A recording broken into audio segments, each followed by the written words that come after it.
Fox news ਤੇ ਜਿਹੜਾ dominion voting system ਦੇ ਦਰਮਿਆਨ ਚੱਲ ਰਿਹਾ ਹੈ। ਜਿਹੜਾ ਡੋਮਿਨੀਅਨ ਨੇ ਫੌਕਸ ਨਿਊਜ਼ ਨੂੰ ਸੂ ਕੀਤਾ ਹੋਇਆ ਆ ਮਲਟੀ ਬਿਲੀਅਨ ਡਾਲਰ ਦੇ ਵਿੱਚ। ਕਹਿੰਦੇ ਵੀ ਸ਼ੁਰੂਆਤ ਹੋਣੀ ਸੀ ਅੱਜ ਦੇ ਟਰਾਇਲ ਦੀ, ਪਰ ਉਸ ਨੂੰ ਅਬਰਪਟਲੀ ਅਚਾਨਕ ਉਹ ਡਿਲੇ ਕਰ ਦਿੱਤਾ ਗਿਆ ਹੈ ਓਪਨਿੰਗ ਸਟੇਟਮੈਂਟਸ ਸ਼ੁਰੂ ਹੋਣ ਤੋਂ ਪਹਿਲਾਂ।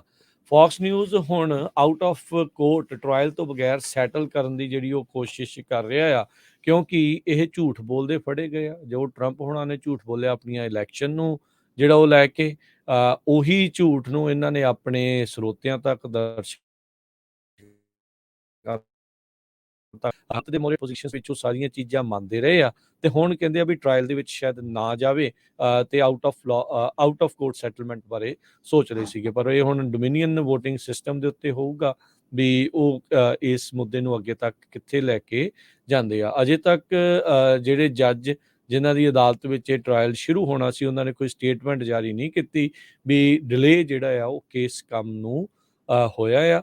ਸੋ ਹੁਣ ਇਹ ਕੱਲ ਤੱਕ 9 ਵਜੇ ਤੱਕ ਇਸ ਨੂੰ ਡਿਲੇ ਕਰ ਦਿੱਤਾ ਗਿਆ ਆ। ਸੋ ਹੁਣ ਦੇਖੋ ਵੀ ਉਸ ਤੋਂ ਪਹਿਲਾਂ ਕੀ ਹੁੰਦਾ ਹੈ। ਨਾ ਹੀ ਡੋਮਿਨੀਅਨ ਤੇ ਨਾ ਹੀ ਫੌਕਸ ਨੇ ਇਸ ਡਿਲੇ ਨੂੰ ਲੈ ਕੇ ਕੋਈ ਚਰਚਾ ਜਿਹੜੀ ਆ ਉਹ ਕੀਤੀ ਹੈ ਜਾਂ ਕਮੈਂਟ ਇਸ ਦੇ ਉੱਤੇ ਕੀਤਾ ਆ। ਸੋ ਸਾਰੇ ਜਣੇ ਦੇਖ ਰਹੇ ਆ ਇਸ ਟਰਾਇਲ ਦੇ ਵੱਲ ਨੂੰ, ਜਿਸ ਦੇ ਵਿੱਚ ਕਹਿੰਦੇ ਆ ਵੀ ਇਹ ਅੰਦਰ ਖਾਤੇ ਫੌਕਸ ਨਿਊਜ਼ ਵਾਲੇ ਜਿਹੜੇ ਉਹ ਖੁਦ ਉਹਨਾਂ ਦੇ ਜਿਹੜੇ ਹੋਸਟ ਉਹ ਮੰਨਦੇ ਰਹੇ ਆ ਵੀ ਇਹ ਜਿਹੜਾ ਕੁਝ ਵੀ ਫਰਾਡ ਇਲੈਕਸ਼ਨ ਦੇ ਵਿੱਚ ਨਹੀਂ ਹੋਇਆ, ਪਰ ਲੋਕਾਂ ਨੂੰ ਉਹ ਝੂਠ ਜਿਹੜਾ ਉਹ ਸ਼ਰੇਆਮ ਪਰੋਸਦੇ ਰਹੇ ਆ।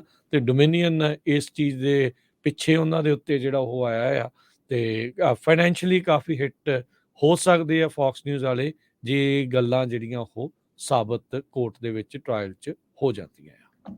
ਜੀ ਬਿਲਕੁਲ। ਅਗਲੀ ਖਬਰ ਵੱਲ ਚਲੀਏ। ਜੋ ਬਿਗ ਟੈਕ ਕੰਪਨੀਆਂ ਆ ਉਹਨਾਂ ਦੇ ਵਿੱਚ ਹਜ਼ਾਰਾਂ ਦੀ ਗਿਣਤੀ ਦੇ ਵਿੱਚ ਲੇ ਆਫ ਹੋ ਰਹੇ ਆ, ਤੇ ਸਭ ਤੋਂ ਅਨਫੋਰਚੂਨੇਟ ਪਾਰਟ ਇਹ ਆ ਵੀ ਜਿਹੜੇ ਕੰਪਨੀਆਂ ਚੋਂ ਲੋਕ ਲੇ ਆਫ ਹੋਏ ਆ, ਹੁਣ ਰਿਕਰੂਟਰਸ ਉਹਨਾਂ ਨੂੰ ਸੇਮ ਕੰਪਨੀਆਂ ਦੇ ਵਿੱਚ ਐਜ਼ ਏ ਕੰਟਰੈਕਟ ਹਾਇਰ ਕਰ ਰਹੇ ਹੈਗੇ ਆ।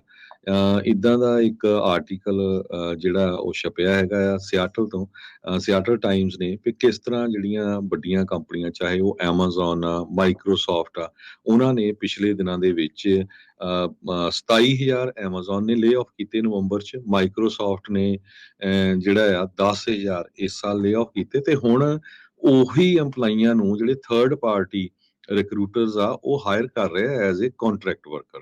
ਕਹਿੰਦੇ ਵੀ ਹੁਣ ਉਸ ਕੰਟਰੈਕਟ ਵਰਕ ਦੇ ਉੱਤੇ ਨਾ ਤਾਂ ਕੋਈ ਐਂਡ ਡੇਟ ਹੋਊਗੀ, ਤੇ ਤਨਖਾਹ ਵੀ ਬੜੀ ਘੱਟ ਹੋਊਗੀ, ਕੋਈ ਬੈਨੀਫਿਟ ਨਹੀਂ ਹੋਊਗਾ, ਕੋਈ ਸਟਾਕ ਆਪਸ਼ਨ ਨਹੀਂ ਹੋਊਗਾ। ਤੇ ਜਿਹੜੇ EMPLOYੀਜ਼ ਆ ਜਦੋਂ ਲੇ ਆਫ ਹੋਏ, ਉਹ ਕਹਿੰਦੇ ਵੀ ਅਸੀਂ ਤਾਂ ਸ਼ੌਕ ਦੇ ਵਿੱਚ ਆ ਵੀ ਇੱਕ ਪਾਸੇ ਤਾਂ ਸਾਨੂੰ ਲੇ ਆਫ ਕਰਤਾ ਹਨਾ, ਜਿੱਥੇ ਅਸੀਂ ਪਰਮਾਨੈਂਟ ਕੰਮ ਕਰਦੇ ਸੀ, ਹੁਣ ਦੂਜੇ ਪਾਸੇ ਸਾਨੂੰ ਜਿਹੜਾ ਐਜ਼ ਏ ਕੰਟਰੈਕਟਰ ਹਾਇਰ ਕਰਨਾ ਚਾਹੁੰਦੇ ਆ। ਸੋ ਇਹਦਾ ਮਤਲਬ ਇਹ ਆ ਵੀ ਕੰਪਨੀਆਂ ਨੂੰ ਬੰਦਿਆਂ ਦੀ ਤਾਂ ਜ਼ਰੂਰਤ ਹੈਗੀ ਆ, ਪਰ ਉਹ ਉਹਨਾਂ ਨੂੰ ਕੁਛ ਹੁਣ ਪੈਸੇ ਜਾਂ ਬੈਨੀਫਿਟ ਇਦਾਂ ਦਾ ਕੁਛ ਨਹੀਂ ਜਿਹੜਾ ਦੇਣਾ ਚਾਹੁੰਦੇ। ਇਸ ਕਰਕੇ ਇੱਕ EMPLOYੀ ਨੇ ਤਾਂ ਇੱਥੋਂ ਤੱਕ ਕਹਿ ਦਿੱਤਾ, ਜਦੋਂ ਮੈਨੂੰ ਰਿਕਰੂਟਰ ਨੇ ਕਹਿੰਦਾ ਕਾਲ ਕੀਤੀ ਵੀ ਮਾਈਕਰੋਸਾਫਟ 'ਚ ਬਹੁਤ ਵਧੀਆ ਪੋਜੀਸ਼ਨ ਆ, ਉਹ ਕਹਿੰਦਾ ਉਹਨਾਂ ਨੇ ਤਾਂ ਮੈਨੂੰ ਕੱਢਿਆ ਵੀ ਮੈਂ ਤਾਂ ਉੱਥੇ ਕਦੇ ਵੀ ਨਹੀਂ ਕਰਨੀ। ਸੋ ਇਦਾਂ ਦੀ ਜਿਹੜੀ ਸਿਚੁਏਸ਼ਨ ਆ ਉਹ ਹੁਣ IT ਵਰਕਰਸ ਜਿਹੜੇ ਆ ਉਹ ਇਹਦੇ ਥਰੂ ਜਾ ਰਹੇ ਹੈਗੇ ਆ।